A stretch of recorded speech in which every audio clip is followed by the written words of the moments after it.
Scientists look back in time to find the first signs of human-caused global warming. It's far earlier than previously thought. The human fingerprint on global warming was likely evident in Earth's atmosphere far earlier than previously thought, even before the invention of modern cars, a new study says. Using a combination of scientific theory, modern observations, and multiple, sophisticated computer models, researchers found a clear signal of human-caused climate change was likely discernible with high confidence as early as 1885, just before the advent of gas-powered cars, but after the dawn of the Industrial Revolution. The findings, detailed in a paper published Monday in the journal Proceedings of the National Academy of Sciences, raise the likelihood that humanity has been remaking the planet's climate in a detectable way for longer than previously believed and highlight the importance of tracking changes in the upper atmosphere. Scientists had begun to record surface temperature observations by the mid-19th century.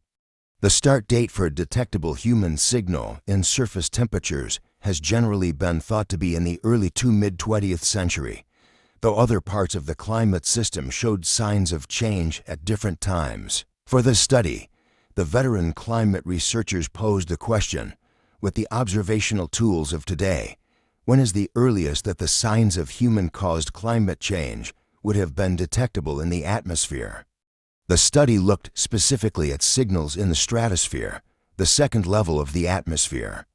Most weather occurs in the lowest level, the troposphere. While greenhouse gas emissions warm the lower atmosphere, they exert the opposite effect on the stratosphere, particularly its upper regions.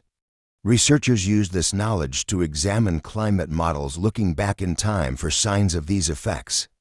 The findings surprised lead author Ben Santer and co-author Susan Solomon, who did not expect to find such a clear human signal in the upper atmosphere so early in the climate record. It was surprising, really surprising to me, the answer that we could have identified with high confidence a human-caused stratospheric cooling signal within 25 years of the start of monitoring. If we had back then in 1860 the measuring capability that we have today, Santer, of the Woods Hole Oceanographic Institution, said, the signal of climate change was detectable in the 19th century atmosphere after just a 10 parts per million increase in carbon dioxide concentrations in the 40 years between 1860 and 1899. For comparison, planet-warming carbon dioxide levels skyrocketed by about 50 parts per million between 2000 and 2025, Santer said. Overall, carbon dioxide levels in the atmosphere have increased by about 140 parts per million since the initially detectable point the scientists pinpointed. The results show it would have been detectable very quickly, said Gabby Hegerl of the University of Edinburgh, who was not involved with the new paper. This highlights the strong influence that greenhouse gas increases have on the upper atmosphere compared to the variability there.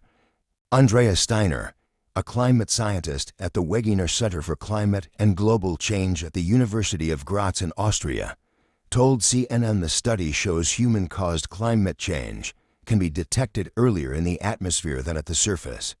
This confirms that temperature change signals of the atmosphere are effective not only for detection, but also as early indicators of the success of climate mitigation efforts, she said. Steiner was not involved in the new study. Continued observations are key. Both Santer and Solomon emphasized the results show the importance of continuing to closely monitor the upper atmosphere. That message comes at a time of steep scientific budget cuts, when crucial climate satellites and research programs are being targeted. This is particularly the case in the NOAA, NASA, and Department of Energy budget proposals, Santer noted. The NOAA budget proposal, for example, would eliminate the Air and Oceans Agency's research division, which includes carbon dioxide monitoring functions. In addition, the Trump administration's NASA budget proposal would cut some climate-relevant satellite missions, while stripping future NOAA satellites of climate science sensors. I do think it's important for non-scientists to know what's at stake here. That when we lose the capability to measure and monitor how our world is changing, it makes us all less safe, Santer said.